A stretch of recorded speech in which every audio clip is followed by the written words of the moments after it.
Hello. Hi, hi.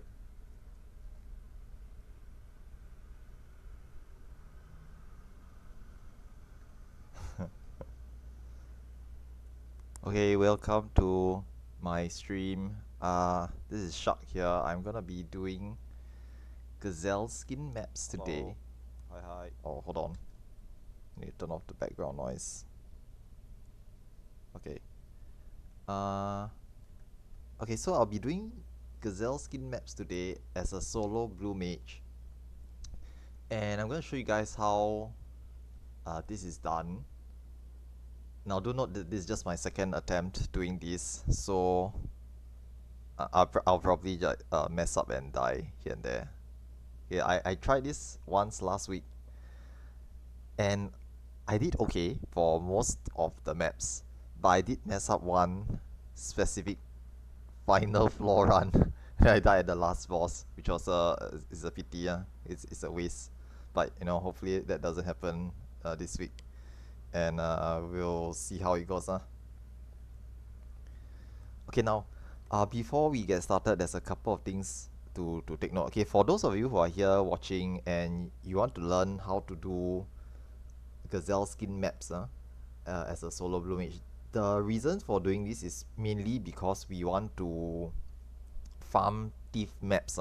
So, okay, as you can see here, my inventory, maybe I center this a bit. Okay, we generally want to farm thief maps. Okay, we're going to be using Gazelleskin Maps, and we want to farm thief maps for the achievements. Mainly it's just for the achievements.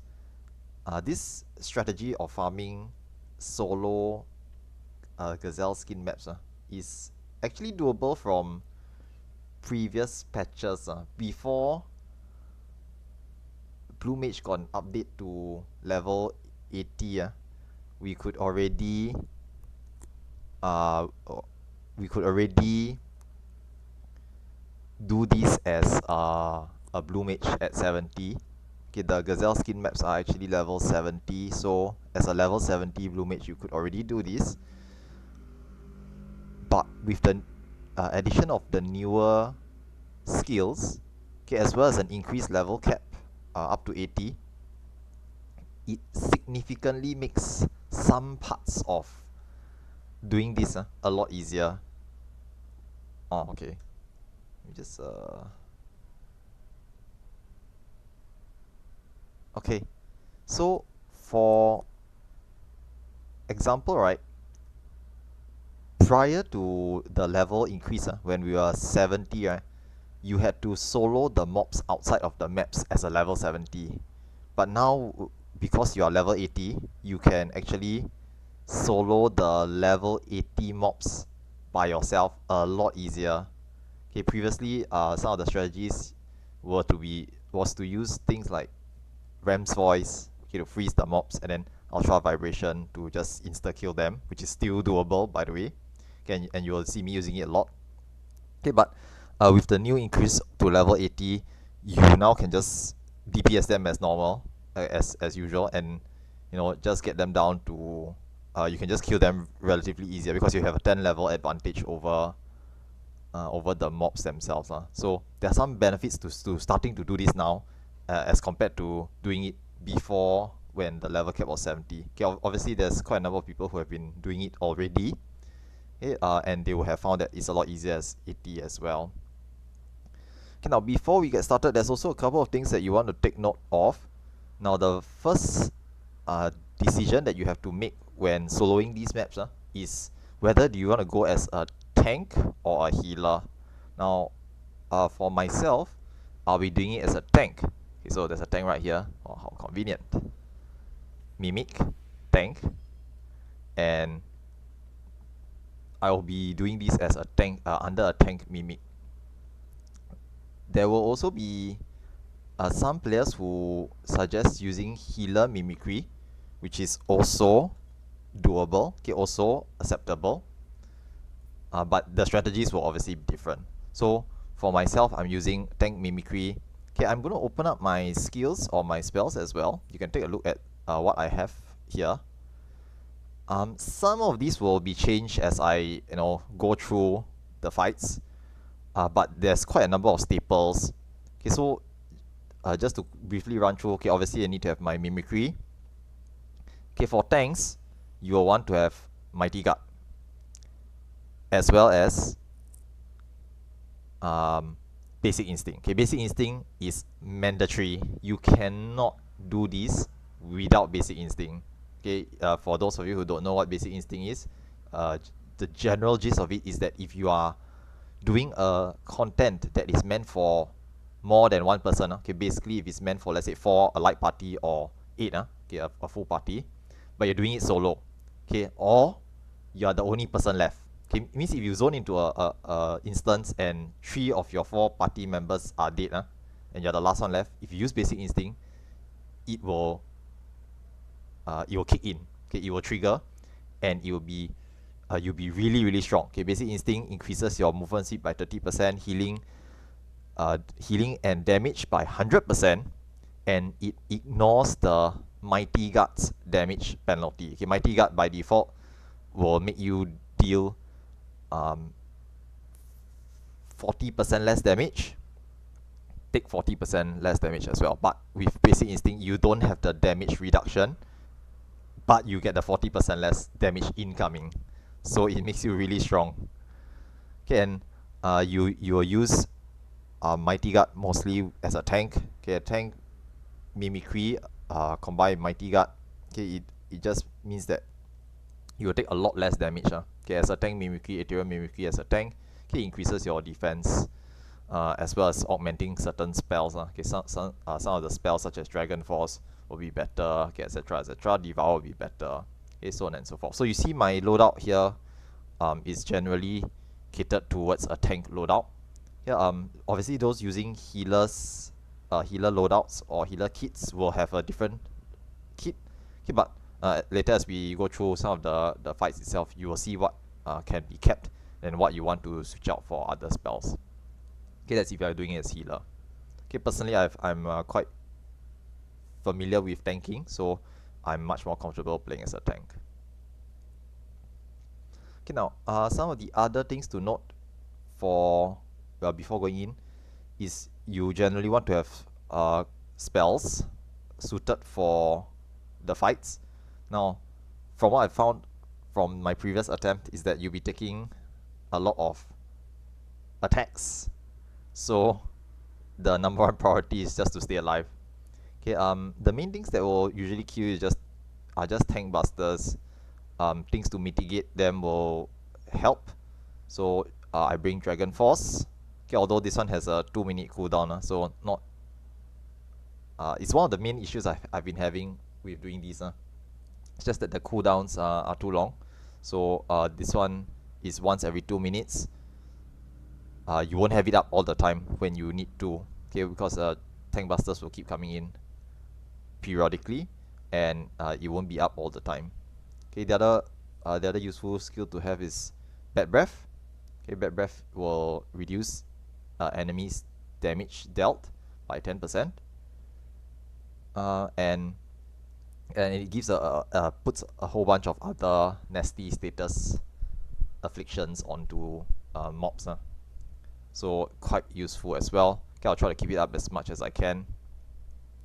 Now, something that I'm bringing, but it's not really recommended in most guides, is Bomb Toss. Now, Bomb Toss is basically a stun. Okay, it's a AoE stun on any mob that's hit by the Bomb Toss. And surprise, surprise, the mobs inside the maps for Gazelleskin ones are not immune to stuns. So you can use this to sort of buy you some time and keep yourself alive lah. Okay, basically you keep yourself alive.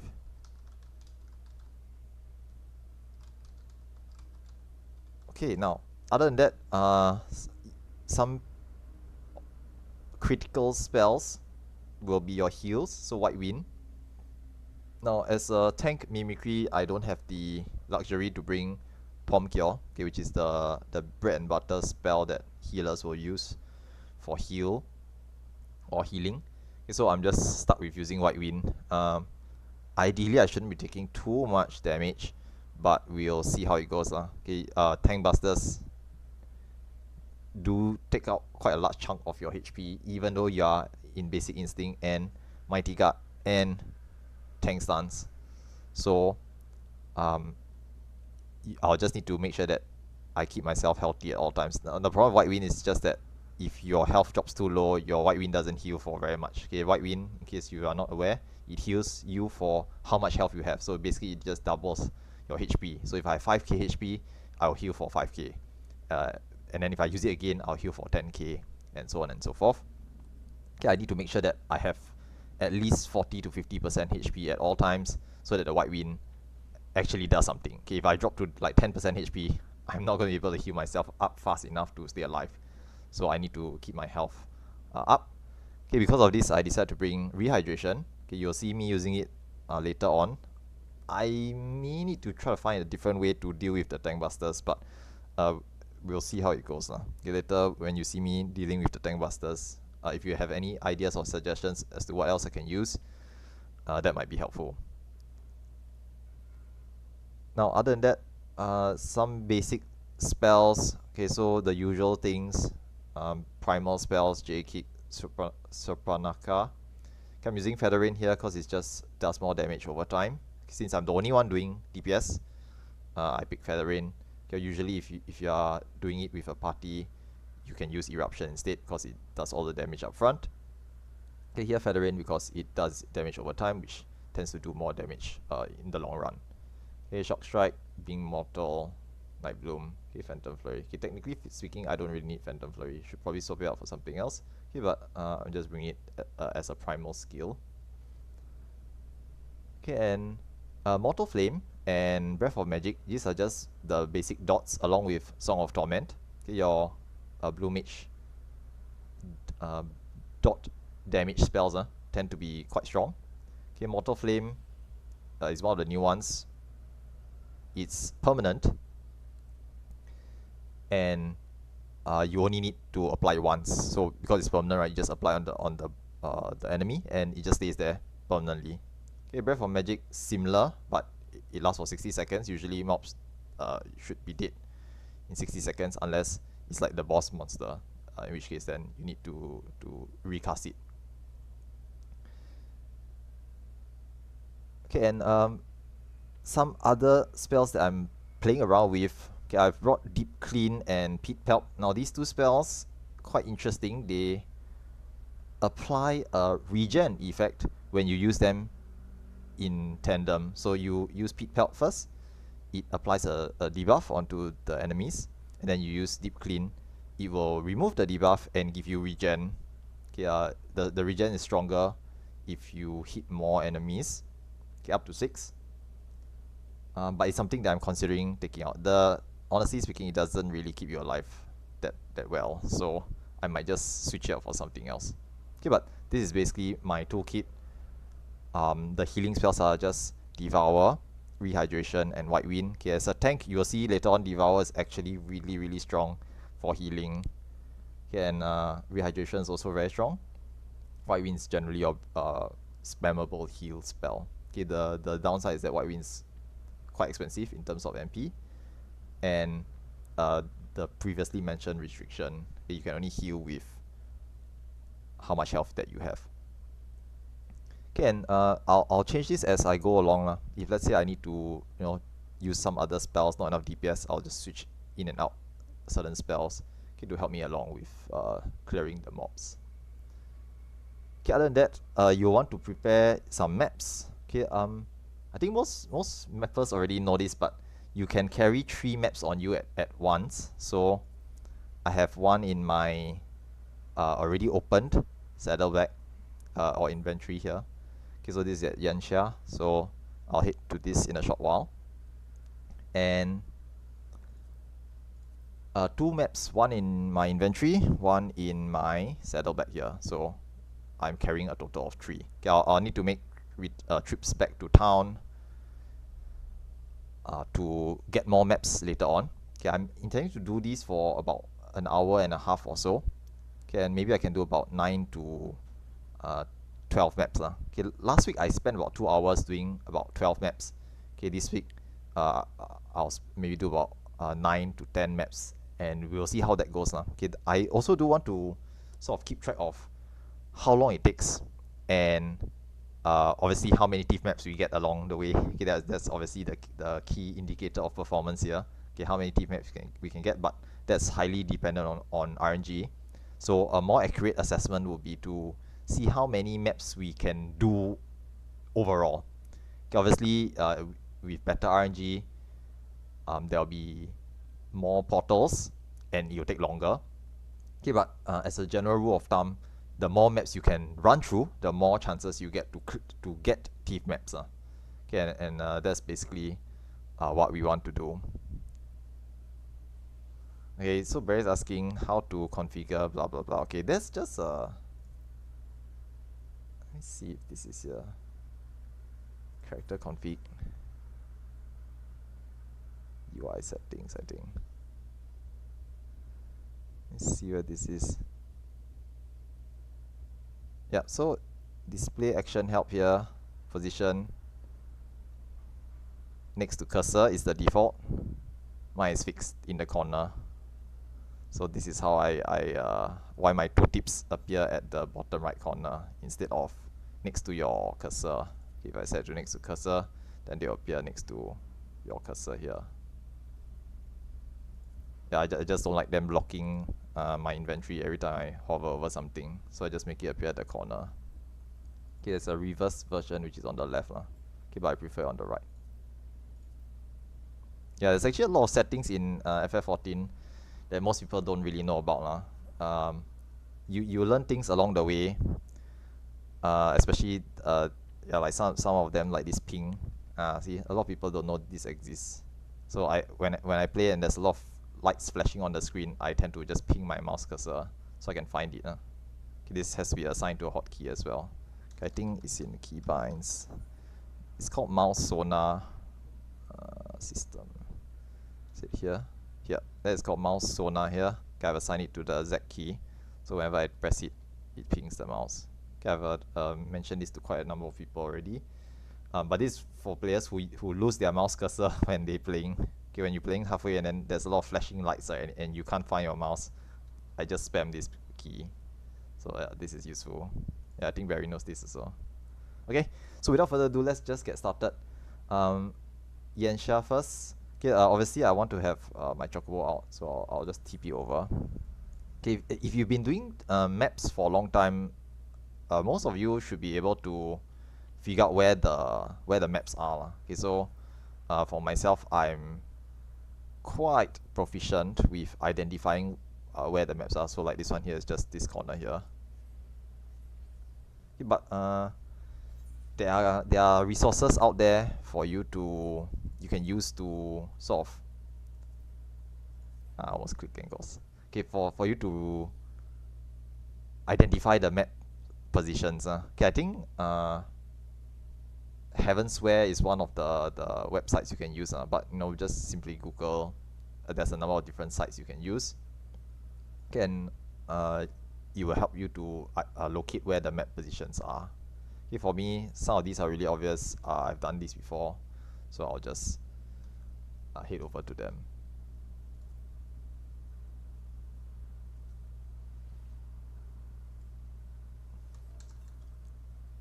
Okay, Chocobro, and use food. Okay, and we'll just dig and get started.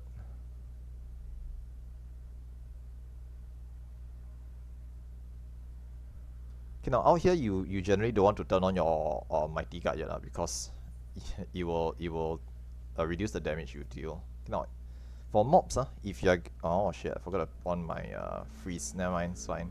Okay, now for mobs, there are generally three different how do I say this? Three different types of enemy spawns. Okay, three different groups of enemies. Okay, one of them is just this batch over here with 4, which only has one group, but there are just like 4 different mobs here. Okay, usually I'll just like ultra vibrate all of them, but I forgot to switch my skills out earlier on, so I'll have to deal with them normally. Hopefully I don't die. already messing up. Okay, thankfully the 10 level difference helps.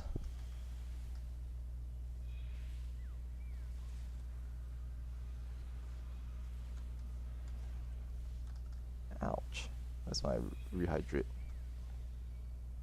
Really slow. But he was about 8k. Okay, it's not a lot out here lah, but you'll be a lot more later inside with the basic instinct on.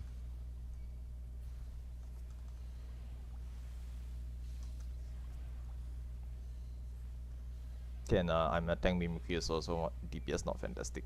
Okay, I should remember to switch the spells later on. Alright, so that's the first batch. Portal already. Okay, now you'll be getting a lot of random junk along the way, so probably might want to have inventory space so you don't have to keep dumping the stuff away. Alternatively, if you know the value of the items, you can simply toss away certain things. So for example, like all this, yeah, this is worthless. I'll just chuck some of this away. Yeah, I can probably keep the beetle glue. Okay, but we'll toss it out later lah, if there's no space. Okay, now once zoning in, really important. Okay, remember basic instinct, mighty guard. So turn these on. Okay, I do apologize for my hotbars. They are filled with a lot of spells that I'm not using because I tend to play tank DPS as blue mage, and I do this for different content types so I leave all the buttons there so that muscle memory will help me with pressing them. But here I'm only using a subset of the spells. Okay, but I tend to leave the spells on the hotbar. Okay, so food, basic instinct, mighty guard. Okay, and we'll just give it a shot. Okay.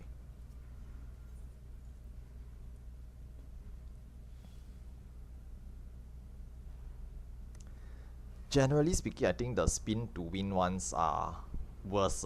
The spin to win ones are harder than the door ones. Okay, than the door maps as a solo blue mage, because you have to deal with everything all at once. Whereas the door ones, right, they come in waves of 3. You can sort of like dispatch them one at a time. Already getting gold. Alright.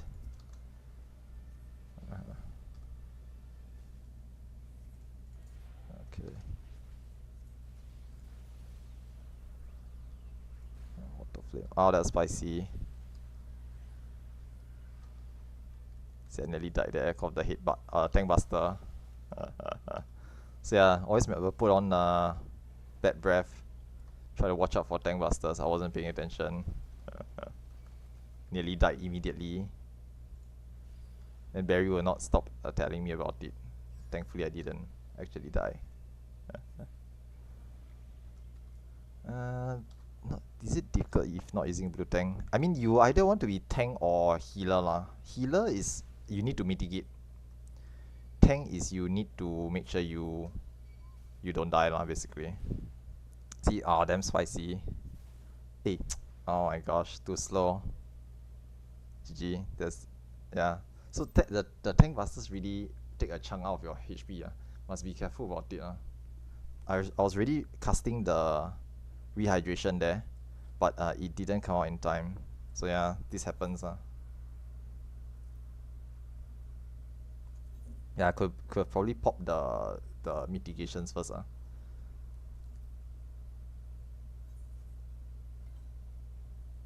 But don't sweat it. So moving on, let's go to the next zone. Yeah, I could have done better than that, but it's okay. I know, right? So fast did die on the first one. I think it's okay lah. Yeah, I was taking a bit of damage. HP too low, then the tank buster come in. So yeah.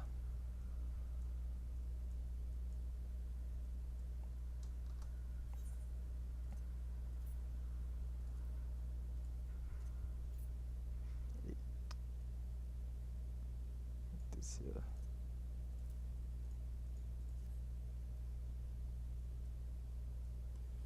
Yeah. Now for tanks, I think you don't really use like diamond back. Okay, because Diamondback doesn't actually help you, because you just tanking the damage, and nothing else is happening. So normally we don't use Diamondback as a tank. Okay, next one. Oh, I must remember to switch out these three. So when doing the mobs outside, right, usually you want, where's my... Okay, I'm bringing Tail Screw, Ram's Voice. Okay, Ram's Voice and Ultra Vibration is a must. Okay, for the outside mobs, you want to bring Ram's Voice and Ultra Vibration. I think it's number 92, yes, that's right.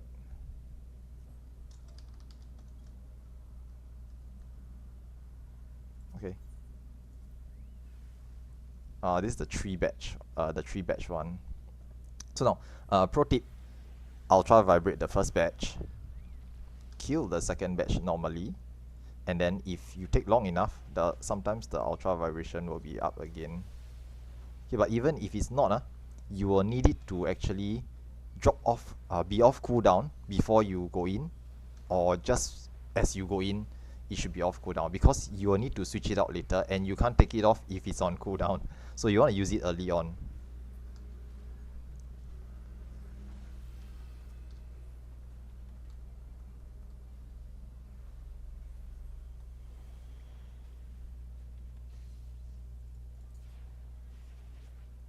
The other thing to mention is that for tanks mimicry, you want to keep Devour up as whenever you can.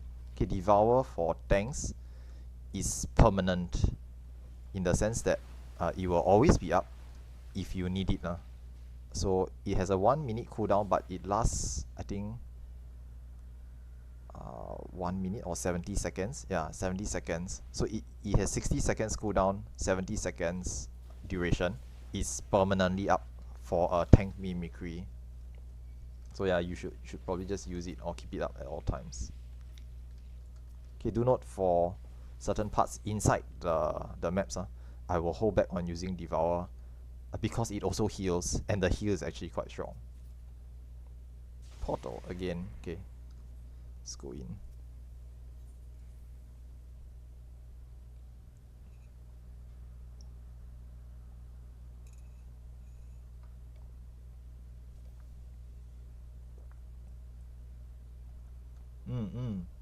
Thanks, Nia. Yeah, I know. I guess as when doing this solo, need to kind of remember when the bosses are gonna hit you with a tank buster. So obviously this comes from experience. As you do this more and more, you will realize, okay, there's gonna be a tank buster coming in soon, and then you just like, pop your mitigations there. Okay, obviously I haven't been doing this often enough, so I'm still new to this. Okay, but yeah, Nia's got a good point here. Need to pop the mids as the ads come up.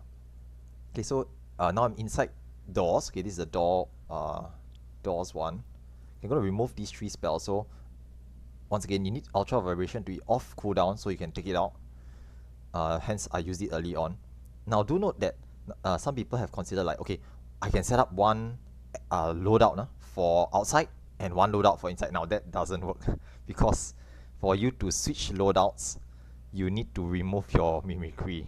And if you remove it, you can't put it back on because there's no one else around here around for you to get the tank mimicry again. So you have to do it manually. You have to manually take it off and put back on the spells.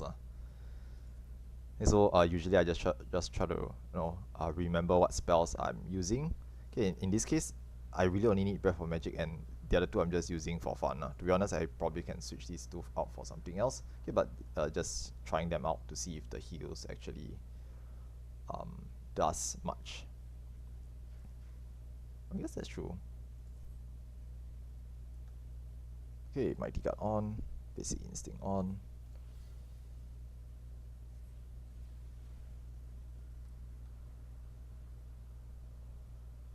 Okay, let's just give this a try. Okay, first wave. Let's open up. First D.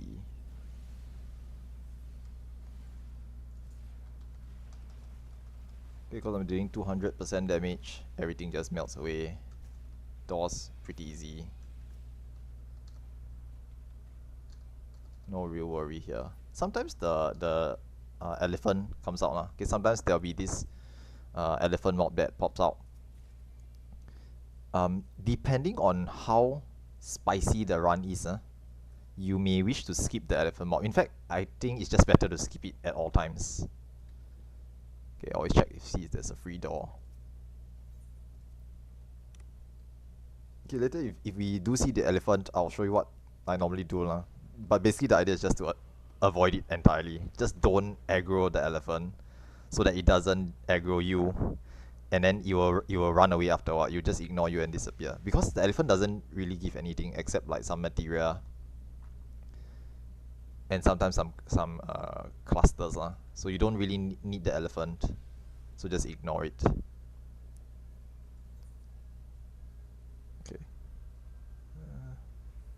Yeah, that's probably a good point. Maybe just remove cold fog and use toad oil instead. I don't really seem to using cold fog much. Where's my toad oil? Yeah.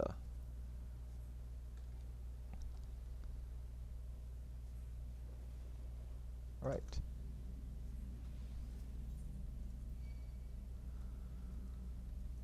Okay, so these will be 3 sets of mobs each. Okay, you'll see not really that bad. Okay, as long as they come in waves, right, it's not that bad lah. Just need to keep an eye on my health, and should be fine. Ouch, my health.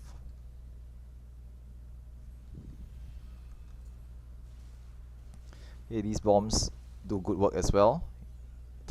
Bomb toss stuns them. You can stun them up 3 times, so it's not too bad. Use Devour to heal. Blast the second wave. Heal some more. And keep your MP up.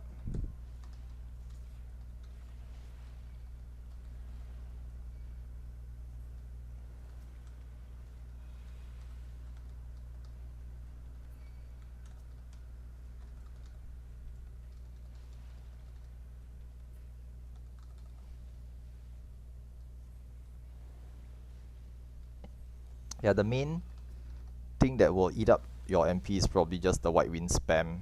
So if you're using White Wind a lot, I just gotta watch the MP usage there. Stuns.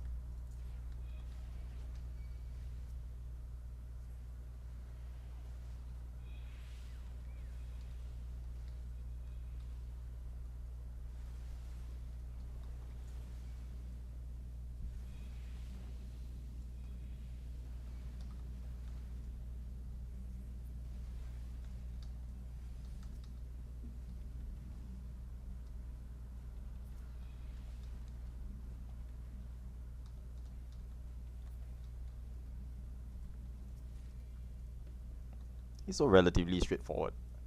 Not too much trouble. RNG just I always go right by the way guys. I always go right because it's all right.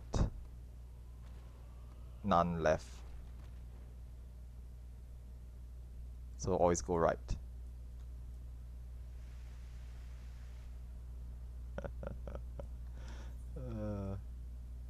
Throw some of this stuff, don't get overburdened.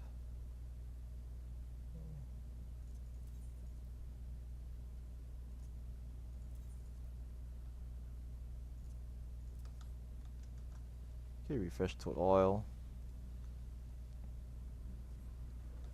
And let's keep going. 4 mobs.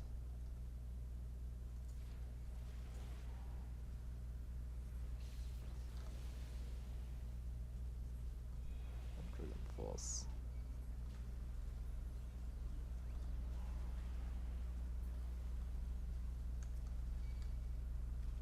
Now do note, as some of the mobs start to die, right, more mobs tend to appear. So usually it might be a good idea to save the AoEs, primal AoEs for when more mobs appear, like this, like 5 or 6 together, right? Then just use all the primal skills. instead of using them on the initial set of 4. Okay, and then more mobs will appear, even more appear. So it starts to get really spicy. This is where the bomb toss comes in handy. Just blast all of them down.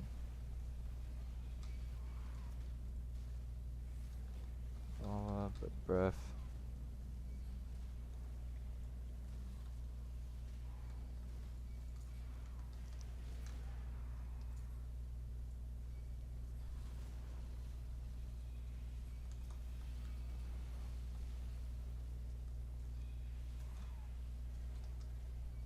Yeah, always avoid these small circular AoEs. I make it a point to never get hit by the small circular ones from the Sasquatches because they are actually tossing poop. So you want to make sure you don't get hit by those. As a rule of, just as a matter of principle. Yeah, don't get hit by the poop.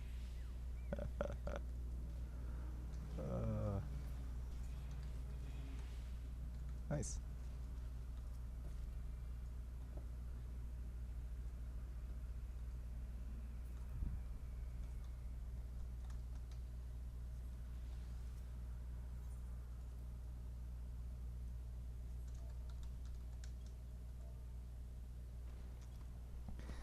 Hey, Barry's asking, does the portal difficulty sync to how many players inside? No, it doesn't.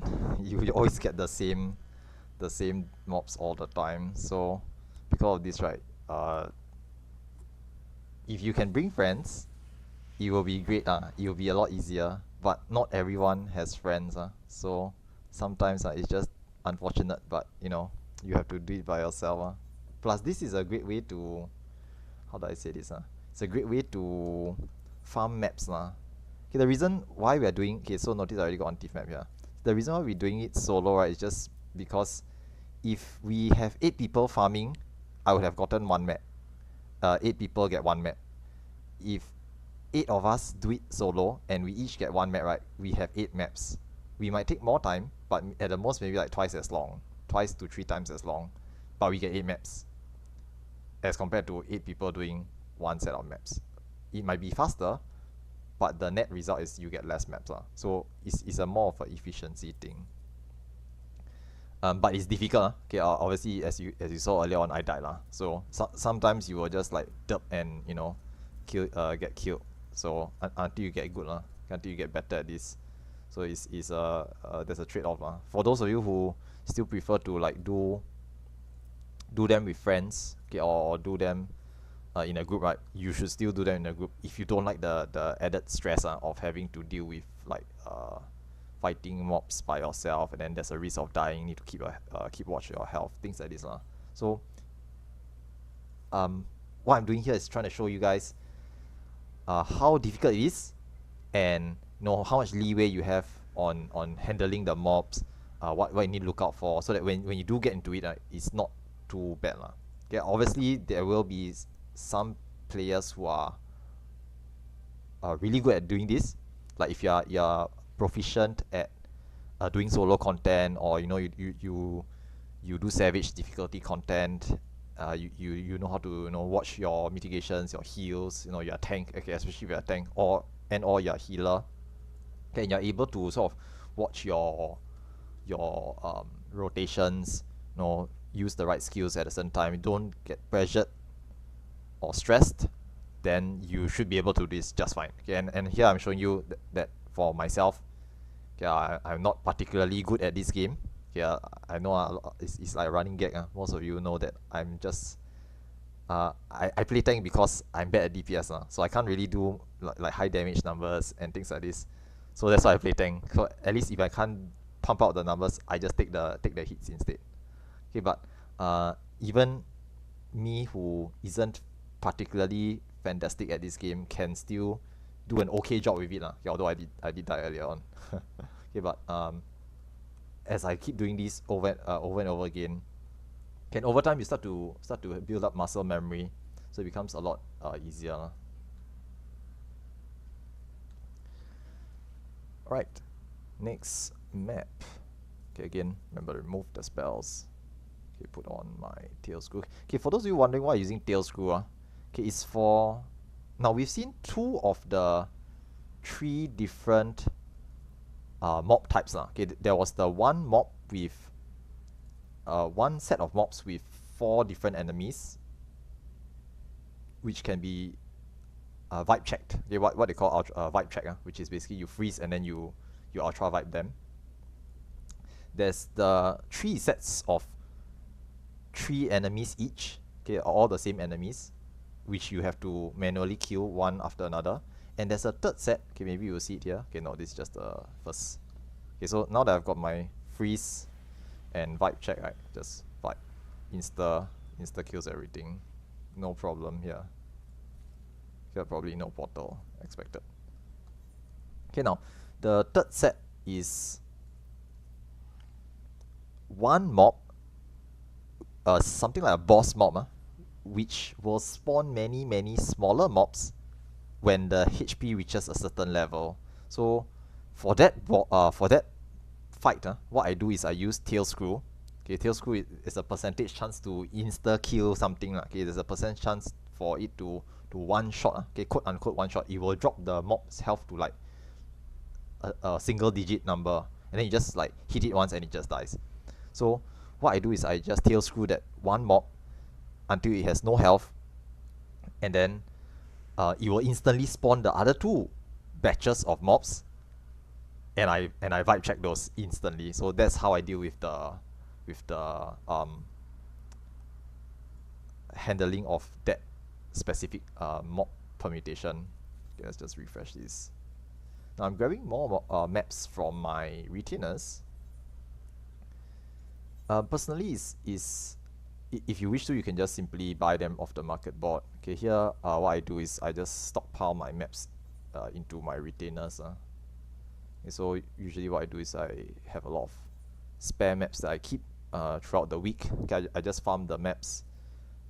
I store them in my retainers, and then in a single session I can just burn through all of them, or as many as I want to do.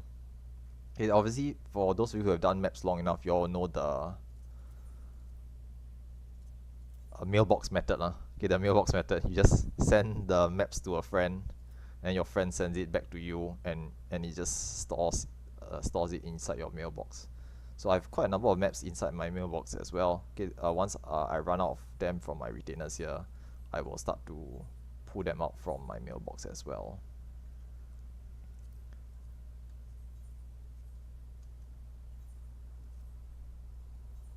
Okay, let me take it out.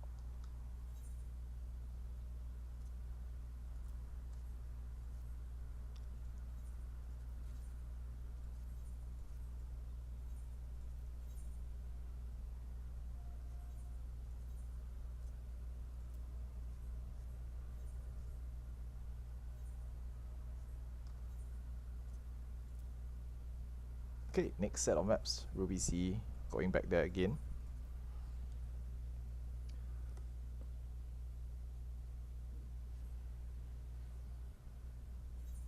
So this is the second set of 3 maps. So we're doing 6 at this point of time. Okay, we started about, I think, 8:20 or so lah. So yeah, I'll try to keep track of how many maps I've cleared in a 1.5 or close to 2-hour session, and we'll try to get an estimate of how quickly I can clear these as well. Obviously, the faster I do them, it's more optimal.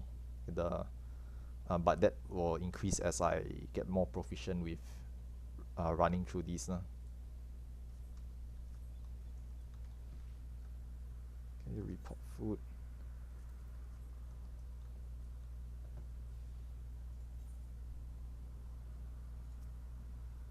This mob over here.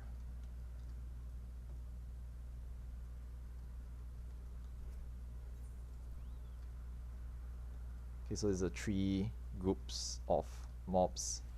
I'll just pull everything together, including the Ruby Hornbill. Let's vibe check all of them. It's the first one. Okay, having Ram's voice also allows me to just like petrify or freeze all of them, so I don't have to worry about taking damage on the outside group of mobs. Okay, freezing only works outside, by the way. It doesn't work inside, so Unfortunately, I can't use Ram's voice inside the maps themselves. Okay, unfortunate, but you know, if not I just freeze everything and no problem.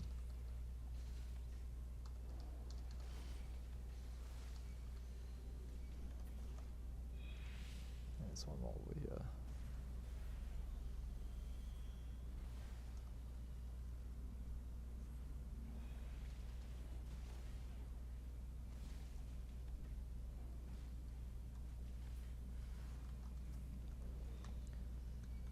Yeah, so the general idea is just to farm thief maps.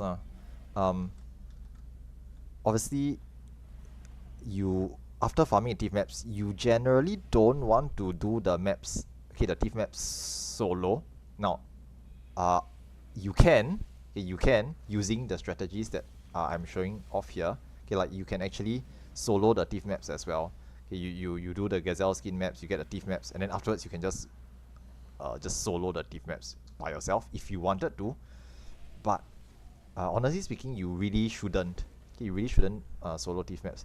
Now, there's a couple of reasons for that. But the main thing is that thief maps is price lah. Okay, to put it simply, right, is a lot of people want to do thief maps, okay, but not a lot of people want to farm them. So if you have a thief map, it's actually possible for you to get other people to join you for very little effort lah. Basically, you can just ask people, do you want to do thief maps? And most of the time, if they are a regular mapper, right, okay, they do maps often enough, they will just say yes because it's a free thief map. No one will okay, most people won't reject a thief map that's free. Okay, they didn't really put in any effort to acquire it, so there's no reason for them to say no to a thief map. Okay, thief maps generally also give better gear. The loot, technically speaking, not that fantastic lah. Okay, loot for thief maps, to be honest, not that great.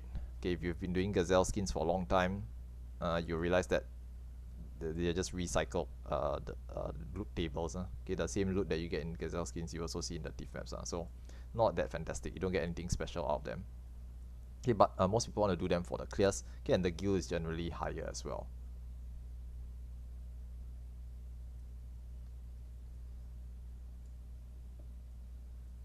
Okay, and the recent developments on the Elemental, okay, or where I'm on Elemental server, what people have started doing is that they have started to run thief only maps. Okay, so basically, you get a group of players who will do thief maps. Everyone has to bring their own thief maps, obviously, so that everyone contributes an equal amount of initial contribution, and everyone just runs through the maps. So if you farm one map and you do a party of one map each, okay, so 8 players, 7 other players including yourself, so 8 players will have 8 thief maps. So essentially you're multiplying your single thief map into 8 different thief maps. So the math sort of works out to be better if you were to do a thief only map runs. Okay, you sort of cut down the amount of time spent farming or trying to get thief maps. Okay, the main problem with the thief map is just the RNG is horrible. End of today's session, I'll also check on how many thief maps we gotten. Okay, currently I'm at 1. Okay, I've heard of like really bad RNG. Some people do like 10, 12 maps and they don't even get 1. Okay, but that one can't be helped. It's just pure RNG.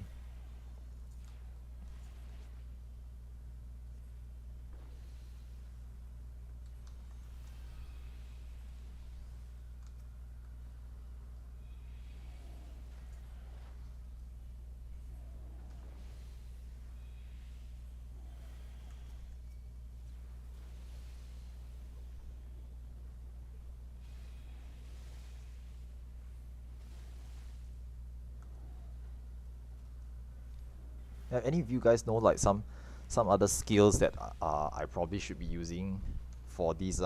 You can just let me know in the chat .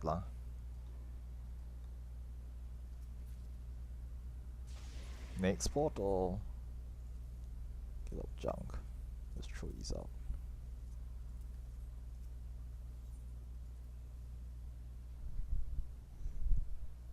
I very you never do before. Anything. I mean, not discounting, you know, your suggestions. Hey. But yeah, usually you need to have some sort of knowledge lah on what blue spells to use lah. I'm just trying out some of the newer blue spells, which is how I stumbled onto the Pit Pelt and Deep Clean. But I've seen some of these other ones. Most of them don't seem particularly useful for inside like soloing thief maps. Okay, but um, we'll see lah. Like some of them seems quite useful. Yeah, I think like Conviction, Makato, and Wing Reprobation, really good DPS spells. Okay, but they have a cooldown each. Then Apocalypsis is either this or being mortal. Okay, the newest primal spell that you can use.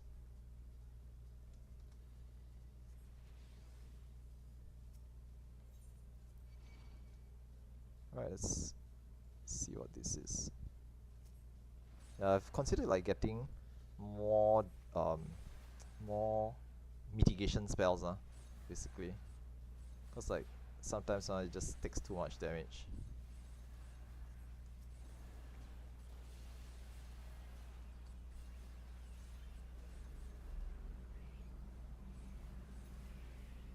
Okay, now Abramos appeared here. Now because okay, just to show this to you guys, so I mentioned earlier on, Abramo really isn't valuable. You don't really want to fight him because he doesn't give anything much except a single treasure coffer with like some materia and I think a little bit of gil sometimes. Okay, but usually it's just materia. So ideally, right, you just want to ignore him. Just leave him alone. He doesn't aggro. He goes away after a while, and then you just continue as per normal. So you generally want to avoid that fight. He does do a nasty tank buster, so you do want to not pull Abramo if you can. Okay, if you intend to avoid him, just avoid him entirely. Okay, he doesn't do anything if you don't aggro him. In the spin to win ones, there will be certain fights, okay, the elephant, the golden elephant, where he spawns a lot of these Aramos also.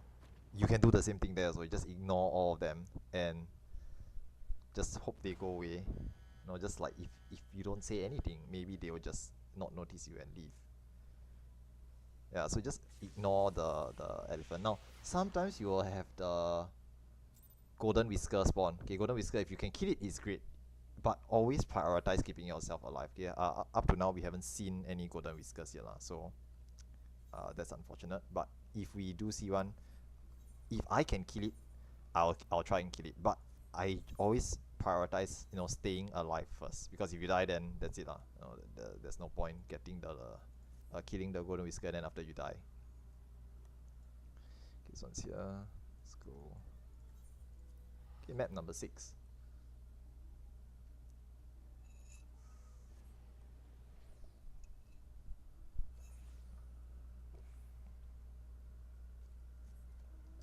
As usual, always remember to switch out the spells.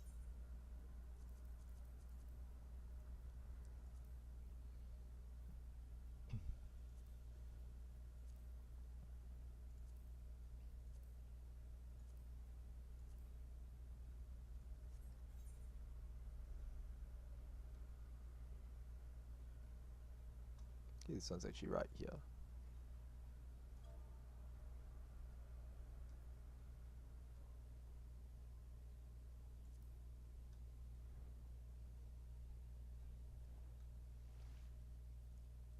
Just now earlier on I forgot to turn off my T-guard, which is why I was killing the mobs so slowly. So just turning it off now. Put up total oil. And dig.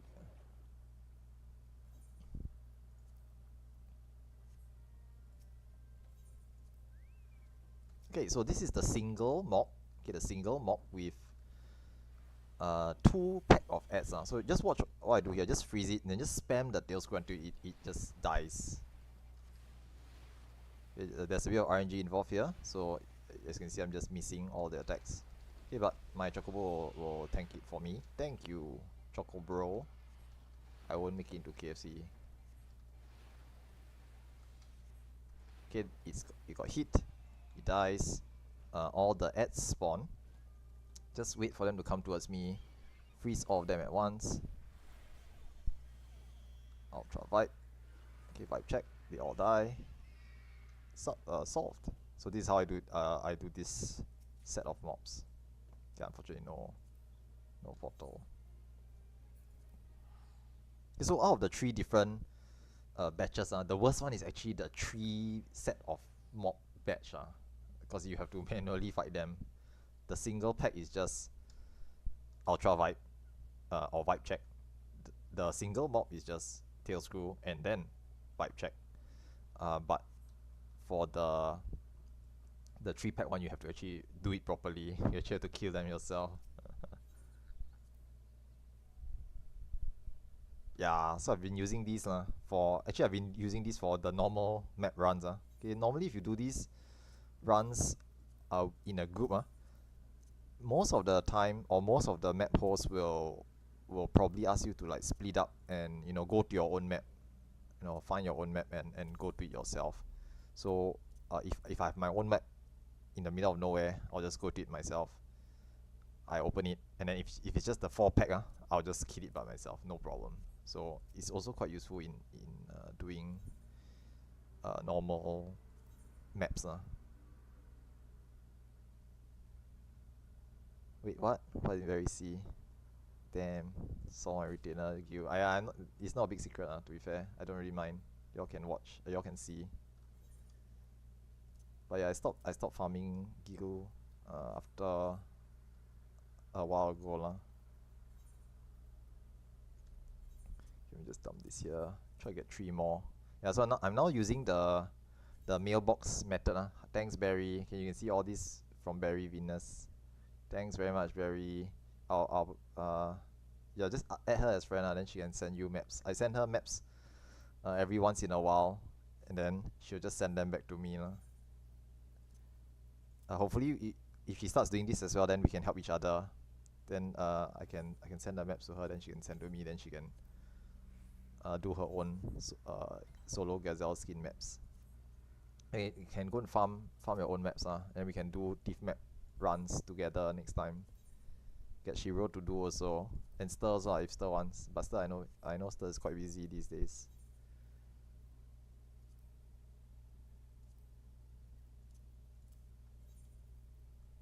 Okay, 3 more maps. So these are map numbers 7, 8, and 9.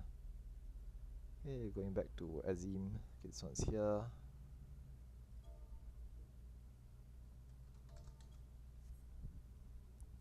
Okay, let's go. Yeah, so eventually I guess my plan is to form up or find some people who want to do these maps thief maps, and then we can just like now the common what I see people have been doing is that they've just been hosting triple thief maps, so 3 thief map runs basically is like you just bring 3 thief maps, and then everybody brings 3. Okay, normally for Gazelleskin Maps, they are normally only allowed to bring 2, because for Gazelleskin Maps you can only carry 1 in your saddlebag and 1 in your inventory, so it's 2 maps per person. Now thief maps have no such limitation. You can bring like 5, 10, 15, 100, as many as you want. Okay, but normally you won't have that many lah. You won't normally carry like I only know like one person who farmed like 100 thief maps. That's a bit nuts. But yeah, don't know how long they took lah. But you can farm as many thief maps as you want. Okay, but what I've seen most people have been doing is they just been doing 3 thief maps per run, and then everybody just brings 3. So 8 people is 24 thief maps. Okay, and it helps to have slightly more thief maps because okay, for those who have done thief maps, you will know but you tend to get kicked out of the thief maps really quickly. Oh man, it's got the triple. You tend to get kicked out of thief maps very early on. Like first floor, you go in, kill the mobs, pick a door, and then you get kicked out straight away. So the thief maps will go by very quickly. So bringing 3 is actually, it makes a bit more sense. And then hopefully out of the 24 maps, you get like 1 clear lah. Okay, but I won't get your hopes up Okay, just so those who know, who have been doing thief maps before, you will know that the clear rate is terrible on thief maps. I think you get 1 clear out of every 100 or so maps. I think it's about there lah. The numbers are really low, so you gotta keep farming them, but be persistent. Don't give up. I'm up to 9 thief clears already, but I've always been doing them with groups. So my 9 thief clears includes like a few hundreds, if not thousands, of Gazelleskin maps together with the thief maps clears. So doing this, I'm hoping to sort of accelerate the clear rate. No portal. Okay, throw away some of this stuff.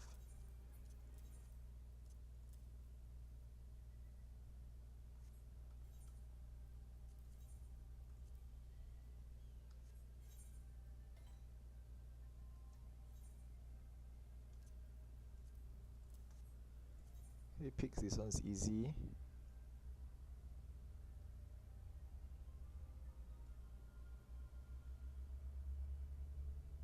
It's right here.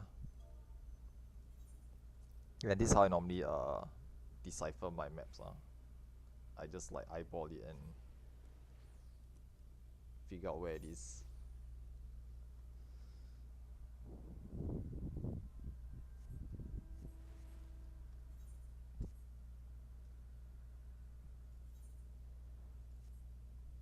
Yeah, maybe I'll post a listing of all the spells I used for my runs.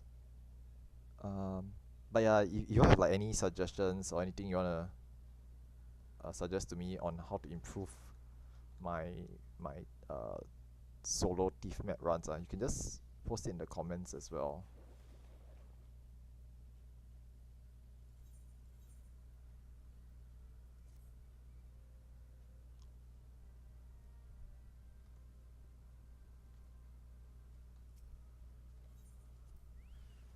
Alright, this is the best.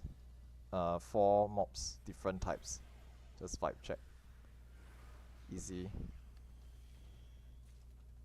But no portal. Satch.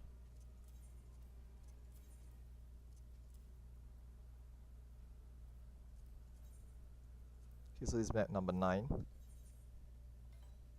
Oh, picks as well.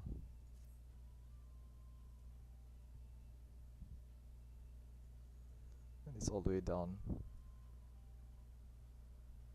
That's like here.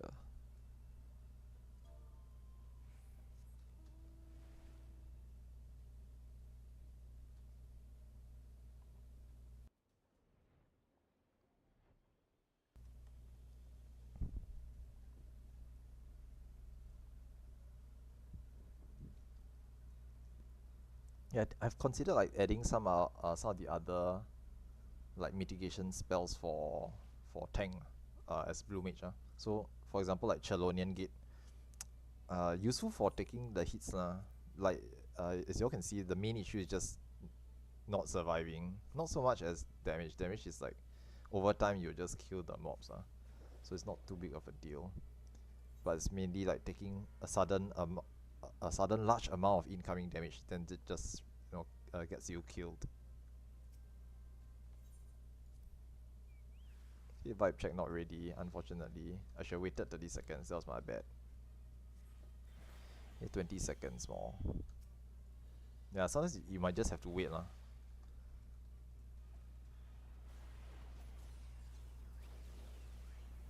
Alternatively, right, there's a cheat method you can use to refresh your cooldowns, but I'm not gonna do that here. So basically, anytime you enter an instance, your cooldowns refresh and everything drops off.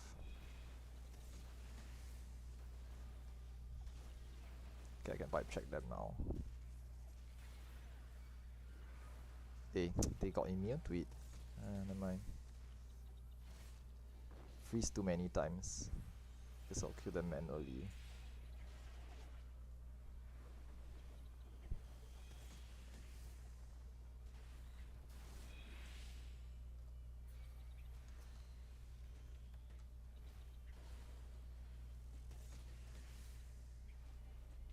Choco bro. Now for those of you who are like if you are willing to like switch spells in and out, okay, there's actually better spells to use in the overworld, so you don't have to be using Goblin Punch and Bomb Toss. If you're out here in the overworld, where is it? Choco Meteor is one of your better skills. Okay, Choco Meteor number 99. Okay, in the overworld with your Choco Bro with you, Choco Meteors is probably the best spell.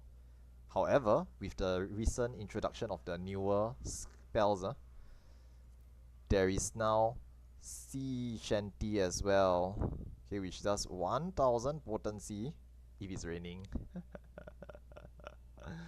Yeah, so very very situational spells, because you can choose to use this if you want to. Okay, but personally I just don't bother. Okay, but Choco Meteor is good. Choco Meteor is good because it's a spammable spell. Okay, but again, a lot of switching in and out of the spell, so I don't really bother too much with it. Try to just vibe check everything, then problem solved. Okay, let's go back and grab more maps. So that was map numbers 7 to 9.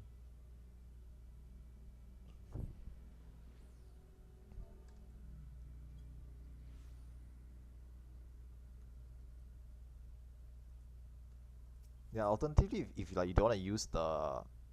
Okay, I know some of you guys like don't have any friends. Okay, or maybe you don't trust people to send the maps back to you.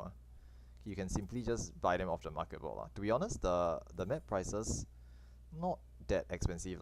Okay, they're not that bad right now. So you can just like purchase the maps. You generally will cover back the cost. Okay, if you are like a single clear, right, gives you like a few tens of thousands of gil. So you usually will cover back the cost if you do this over a long period of time. Okay, and you don't wipe like me.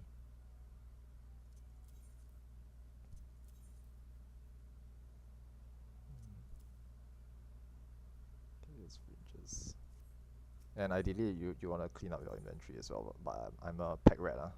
I just keep everything, so I have too much junk in my inventory.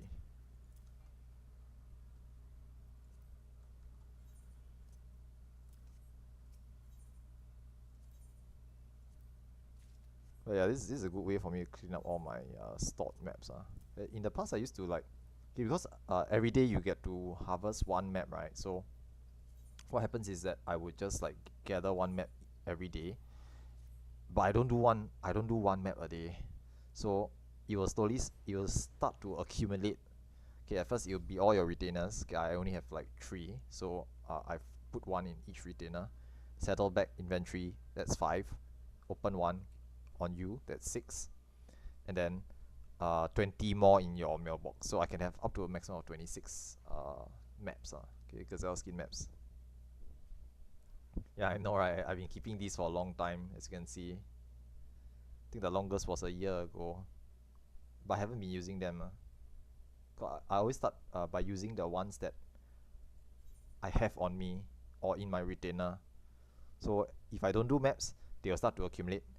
I do a map party. I use like 2 to 3. Okay, actually it's always 2 maps each run. So I use 2 maps, and then the next 2 days I just gather the maps back again. So I don't really use up the maps very often.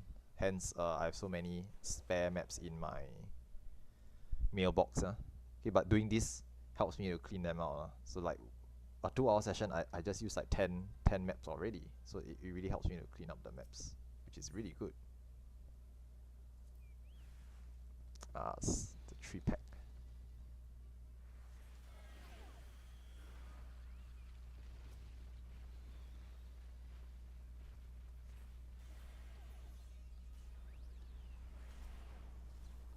Yeah, for those like wondering like what other better DPS spells you can use, now do note that the only buffs you should actually be using, right, is things like bristle, whistle,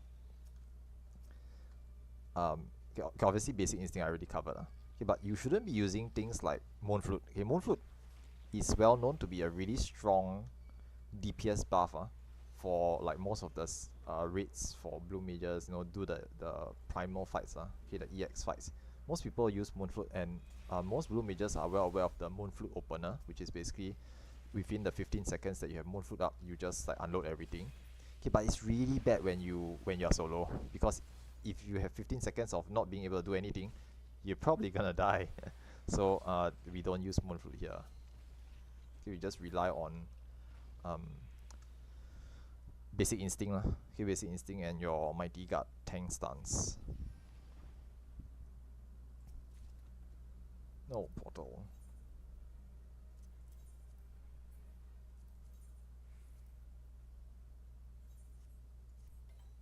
Okay, these are maps number 10 to 12. BC. Okay, this one's easy, so it's just this island here.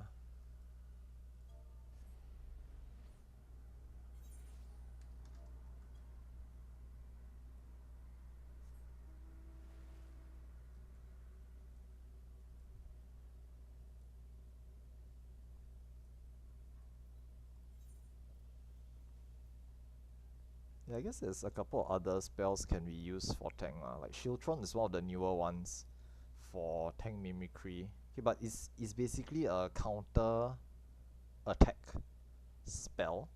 Very similar to Ice Spikes and Veil of the Whirl. The Leviathan spell. Let's see, let me just check. Yeah, Shock Strike. This one, okay, Veil of the Whirl.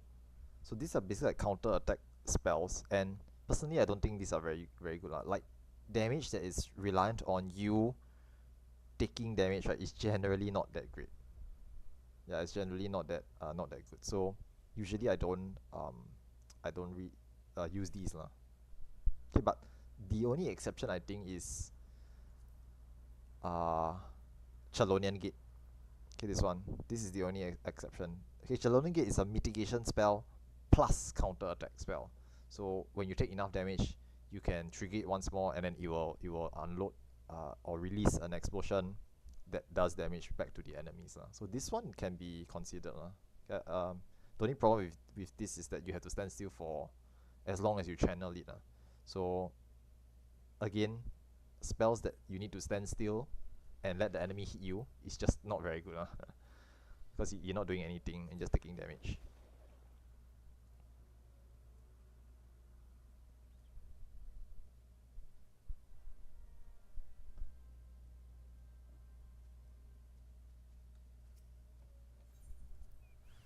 Alright, this is the single pack. Please give me portal.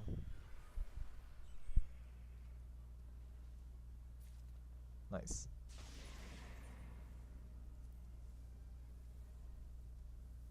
It's the so much junk.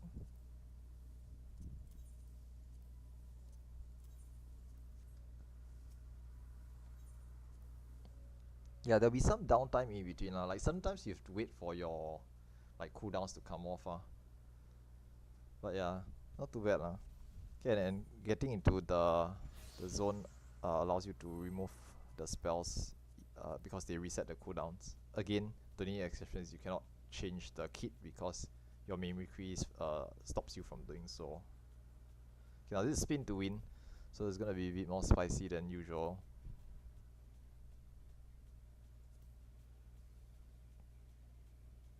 Okay, I've seen some guides recommending to use Gazelleskin to give you that extra bit of buffer when taking tank busters, but this is more of a healer mimicry spell, than a tank mimicry spell. So generally, it doesn't do very well as a tank. Okay, you notice the two tip. Okay, is 100 potency as non-healer, 250 as a healer. So it does it is twice 2.5 times stronger as a healer mimicry. So this is probably one of the things that the healer will bring. Okay, but I'm playing as a tank, so I'm not gonna be using this.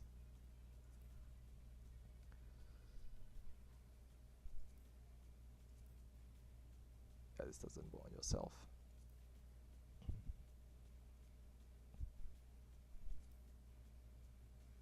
Okay, let's put back magic.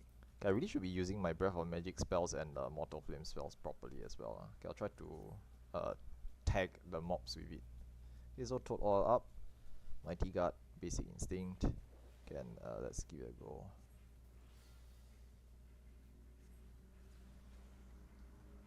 Okay, put on the food up as well.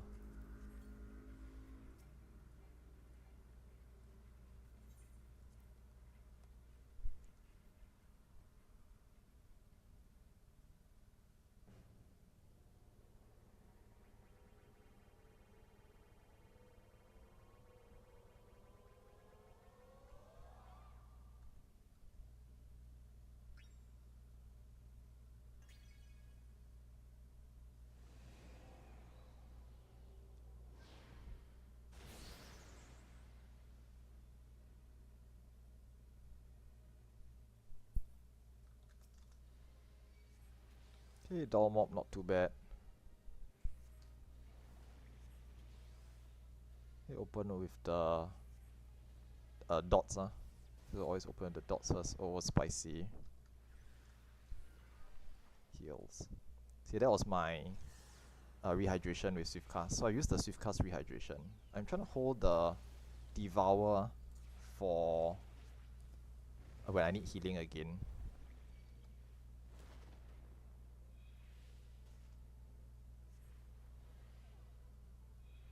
Okay, another this time to heal. Okay, that's a tank, like kinda like a tank buster. Okay, now this one. Okay, again as I mentioned before, avoid aggroing the elephant. Okay, it's another tank buster. It's gonna be a bit spicy.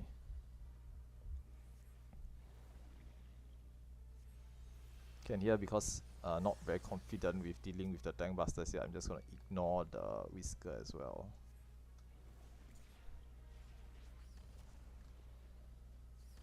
So you run away.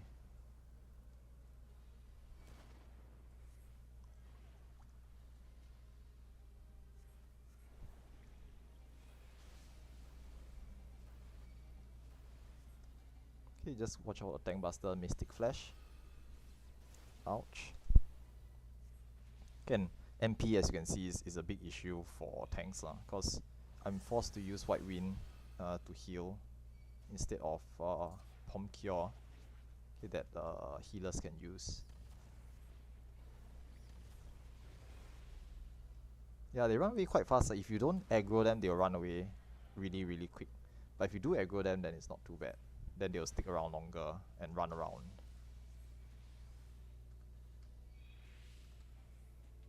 Okay, now Tank Buster. Time to Swiftcast Rehydration. Okay, instant full health, really strong.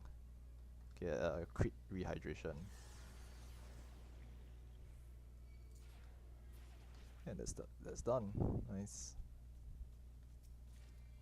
Yeah, sometimes depending on the mobs, let's say if the mob is like not too difficult, I will try to tag the golden fish as well. Okay, the whisker.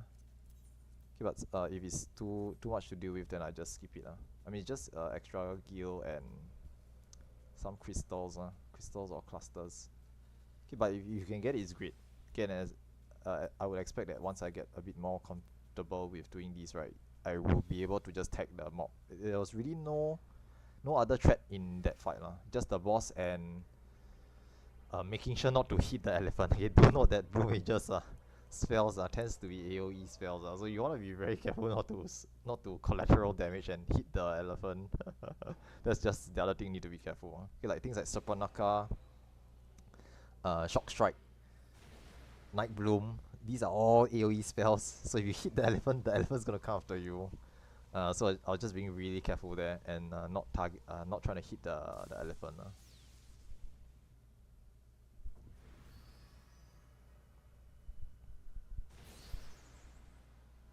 Okay, this one will have 3 wheel ads, but I think other than that, not too spicy, I hope. Okay, refresh my toad oil. Apply dots. Okay, the early part of the fights, do note that early on, right, is a good time to start to apply all your important spells, because once the boss health drops below a certain point, it will summon the ads, basically. So you want to like place all the stuff that you need to put on early in the fight.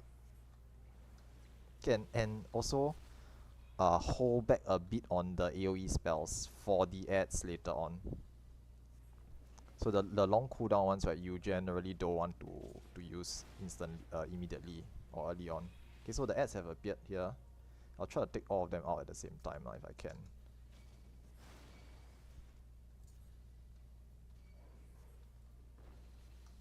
I just burst them down if I can. Okay, on auto assembly, I'm just gonna ignore. Nothing useful there. Ouch, I got hit by that.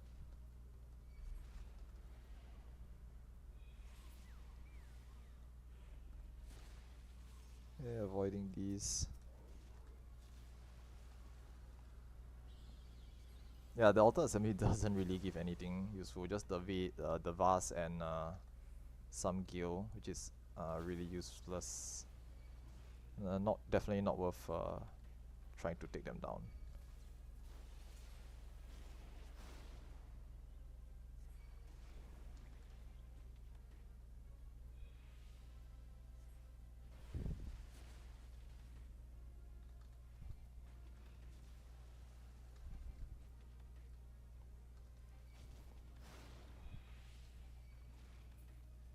And that's done.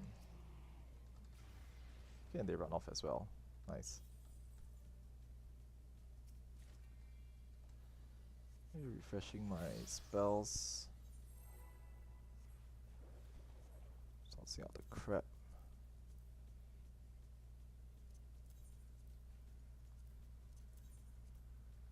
I have a lot of crafting materials, too much junk.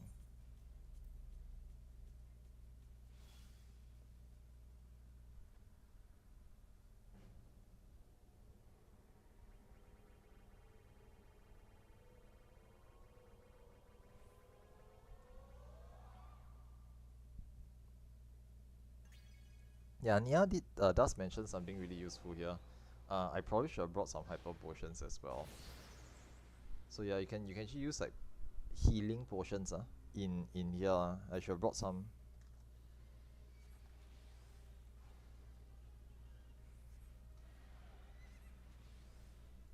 Okay, this one is Tank Buster, Torpedo is a Tank Buster. I'm gonna just heal. Okay, really spicy there. So yeah, most of the mobs with Tank Busters, you just want to be extra careful with them. Don't want to play around. Like if you're down to like 70% health, the Tank Buster can kill you. Okay, again, so Tank Buster. Heal. Heal again.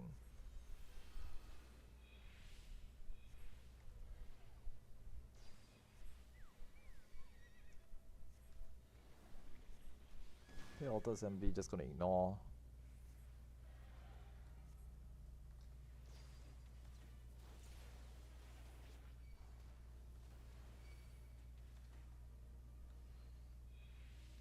There's a knockback here.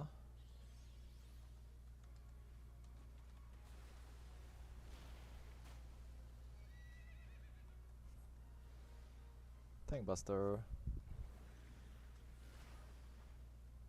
Okay, so we've casted the rehydration there.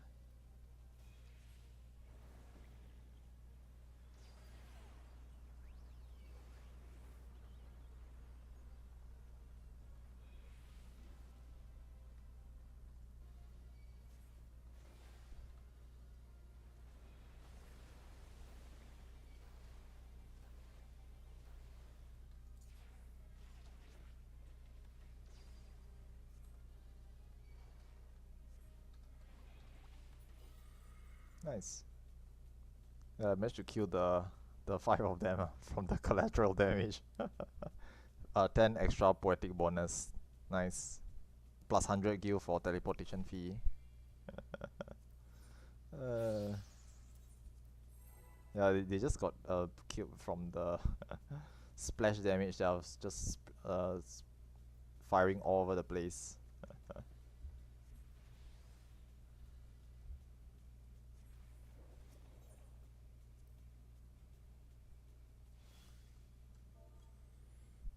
Yeah, I know, right? But my inventory is always full cause I have only like 3 retainers, and then I was like, I was been doing, I was doing relic crafter relics so I have some of the relic materials in my inventory.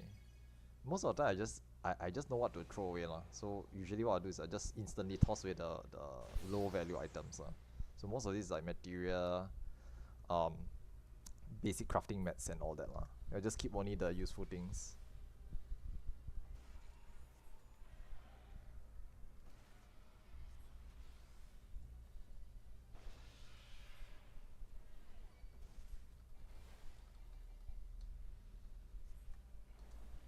You try to put all the dots on. Bad breath as well. Low cooldown spells. Can fire off one early on. Okay, this one I think I don't think there's ads for this one as well, so it should be quite okay to just use all my primal spells. They're not holding back on the AoEs. Okay, now Altar Matanga has appeared. So Gigantic Elephant, ignore. Please go away. Okay, and I'm just trying not to hit it by accident.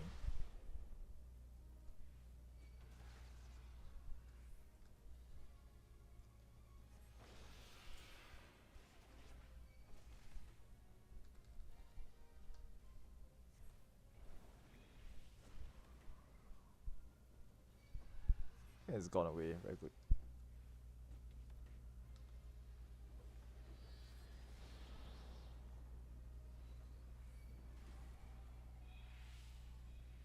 Okay, this one really not too bad This one doesn't have nasty tank busters, so it's quite straightforward. Just keep yourself healthy. The dots will deal with most of it. They do most of the damage anyway.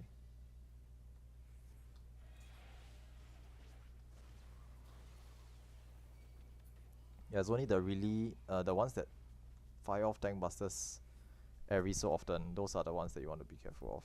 Oh my gosh, my space. More space, please. Okay, just throw away some of this. This and the one.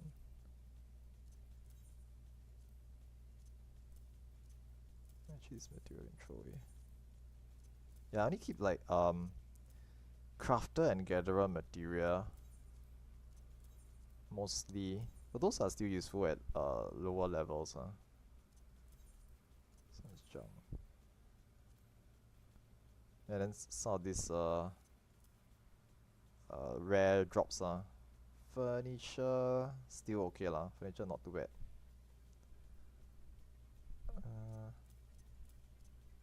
Yeah, keep the rest, okay.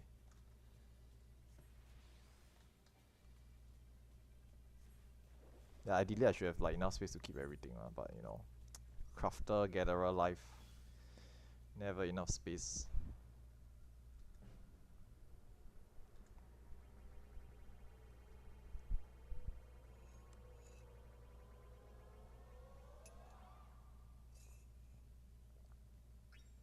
It's gonna be purple. Yeah. It's a scam pattern. It's quite the scam pattern. Actually, this is not the actual scam pattern. The actual scam pattern has 4 purple circles but you always hit the purple anyway.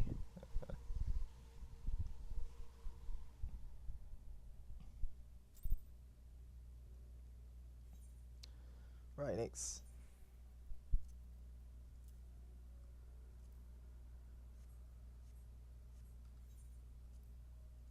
I think this is map number 12.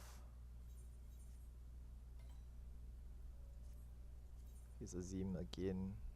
So it's just beside the start point. Is it here? Let's see. here.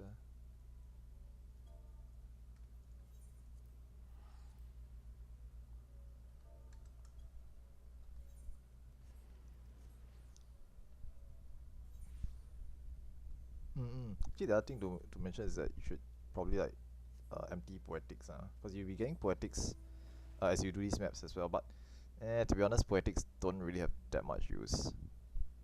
Maybe you can use them to buy like relics if you're still doing relics. But other than that, I tend to just sink them away for gardening soil. If not, then just buy the Alexandrite maps.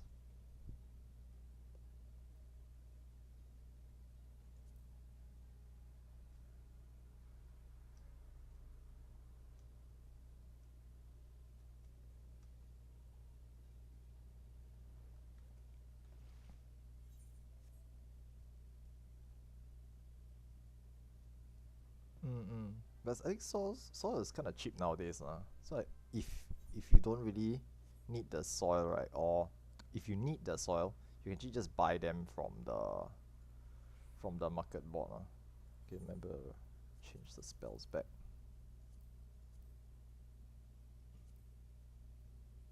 Screw voice and ultralight.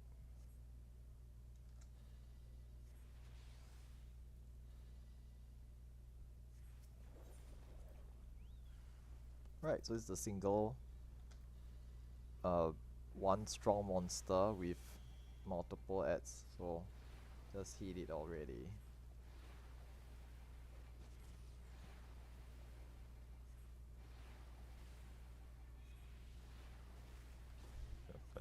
Go Chocobro, just let the Chocobro tank.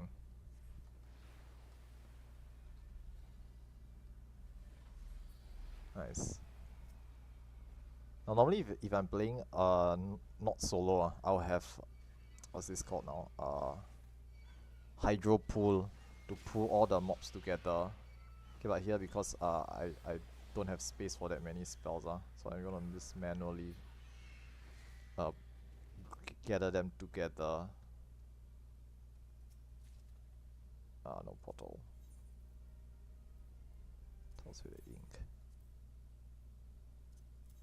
Hey, this one? These Oroshigane ingots are used in the new relics, I'm gonna throw it, Okay, so that's map number 12. Okay, I'll do 3 more maps, I'll just do 3 more maps and then that'll be it for today's session. So about 15 maps, It's been about an hour and 20, 10 to 20, no. Yeah, an hour and 20 minutes, since I started. Wrong place. Go FC house. Should go and see Barry's plants. Planting mandrakes, okay.